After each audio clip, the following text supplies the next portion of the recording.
all of this, Ikaw natin, may warrant of arrest ba? Meron. mayroon. May search warrant. Wala. Wala. Well, they are not shown. So therefore, this is illegal, actually.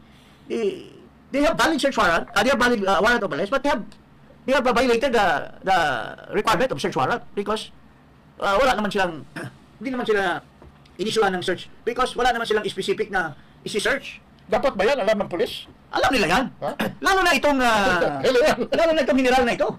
Lalo na itong DILG secretary dahil abogado. Ipakita natin itong mga kabulastugan na nangyari ngayon, mga kababayan. Alam mo, ito kasi, paring Ado, I want to let this be understood by, at saka ipakita natin yung proper perspective. This is no longer an issue of Kibuloy. Alam natin si Kibuloy, ha? Ako, personally, hindi din ako pabor sa ginagawa ni Kibuloy na magtatago. Pero prerogative niya yan, at advice ng kanyang abogado. Pero this has nothing, this deployment of forces, this overkill by the has nothing to do with Kibuloy anymore. Lampas na. This is no longer an issue against Kibuloy. This is now an issue against Filipinos who are now being pilloried just because they live within the compound of Kibuloy. Ito, violation na ito ng mga taong bayan. Regardless of may kasalanan o walang kasalanan, masama si Kibuloy o hindi mabuting tao, wala nang kinalaman yan. This is now something na pinag-isipan sana ng Philippine National Police at ni Marcos na walang alam at ni Benhur Abalos na walang alam daw siya kasi mas marunong pa daw sa kanya ang pulis ano kasi DILG secretary pakita natin mamaya this is no longer dapat pinag-isipan nila na ito hindi bahay na ang pamilya Kibuloy lang or si Kibuloy lang ang nakatira, hindi ito barong-barong or hindi ito small house. This is a compound where people live at mayroong mga sariling karapatan ang bawat isa. Inilusog mo yung bawat karapatan Nadamay ka na marami. Nadamay ang marami. Mas marami nadamay.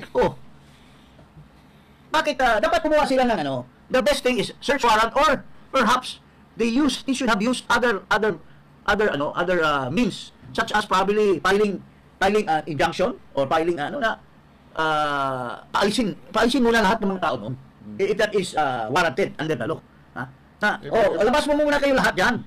That must be a proper order from the court if that is allowed. Yeah. Para para yung building lang, walang ibang madamay, yun lang ang lulusubin ninyo. But you should also have a search warrant because anything that is in violation of the search warrant is inadmissible in evidence in court. Maski mahuli pa ninyo yan, pero mali yung pag-implement nyo ng search warrant, it's still So ito po dapat pinag-aralan. And Mr. Benhur Abalos, ito ipakita natin itong katalantaduhan nitong Benhur Abalos. Kaibigan ko ito. Magkaklase yung anak namin. Magkasama kami sa Congress pero today I have lost my respect to this guy. Na I used to have respect but now by this mere statement, parang nakakatawa. Ito pakinggan natin yung statement ni Benhur Abalos, mga kababayan. Kasi ako naman, I give autonomy to the police. If they feel hindi ako dapat mangharang or what, kasi they know better than me. If they feel there is adequate intelligence report, so be it. If they feel they have to serve it now or tomorrow, what, so be it. What in the hell is this guy saying? Na the police are even much better than him. They know better. Wow, paano ka naging secretary of the DILG? Is she reporting to the PNP? Ano ka ba ni Marbel? Na you are abdicating your power, your administrative control. Hindi lang administrative supervision. You have administrative control over the police. That's by law. Yung mga mayor may administrative supervision. Pero ikaw, control because under sa department mo yan. It's a line department under you. And for you to say to the people na pinabayaan ko sila may intelligence report and for you to say that they know better than you it's an admission of incompetence. It's something to be. You admitted that you are incompetent for your job by your own words. Mr. Secretary, you are a member alam mo, sinasabi pa dito sa news report at sinasabi mo, Mr. Benhur, na walang kinalaman ang Malacanang. You know, this is not just an ordinary. Gusto ko bigla ng finger Pero wag naman. Alam mo, parang niloloko mo na ang taong bayan, paring Benhur na walang alam si Marcos sa pinagagawa nyo. Walang alam si Marcos sa pinagagawa ni Torre or ni Marbel. An operation as big as this 3,000 which covers many regions. many regions at ano, hindi alam ni Presidente? My Are God. you like Noynoy Aquino? Oo, isa sa... You are like Noynoy Aquino and Marrojas. Ikaw, pareho-pareho ka ni Marrojas at Noynoy Aquino. Na pinabayaan nila yung SAP mamamatay. Ha? As if, Buti- did know what's going on. Buti rito, walang resistance eh. Ha? Eh kung may mga namatay dito, kanino, the bad will be in your hands, Marcos? Kasi kung may mga lumaban dyan, halimbawa, may mga baril dyan, nagkabarilan, mabuti na lang ang TOJC. Are not violent, Oh. are not, what if they think na 1,000 or 2,000 of them will be armed? And patay kung patay, di ang daming mamamatay. And now you will say na, walang kinalaman si Marcos? Sa Things that would have gone astray in this kind of game? My goodness. Secretary, logistics pa lang, airfare pa lang yung mga yan, yung sustenance nila, yung allowance nila, yung deployment nila from different regions.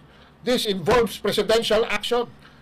Even from your own So, level, level- even from your own level, pare Benhor, from your own level, huwag mong sabihin na hindi nagpapaalam si Marbel sa'yo. Hindi, wala kayong Hugas kamay ka. power or something like that. Kasi hindi ito ordinary This is not an ordinary capture of a fugitive or of a criminal. This involves the criminal and people who live within the place where he is suspected of being found. And Suspected especially- lang kung may intelligence report kayo, bakit hindi nyo ma-pinpoint directly? Kung mayroon kang intelligence report, napaka-incompetent mo. Kung may intelligence report, di na pinpoint na kung saan building yan. But what you're doing is fishing expedition. Heartbeat. Heartbeat. Paano mo, ikaw, may dala-dala ka pang equipment daw. Kung si Tony, paano mo i-implement yung heartbeat ng equipment mo kung hindi mo pinpointed kung saan yung nagbigay sa iyo ng intelligence? Dapat, there are so many buildings, mayroong intelligence report, dapat identified na yung building na susugurin nyo. Specifically. And to prevent injury, death, or whatever, pwede nyo pakiusapan lang yung sa building na yun.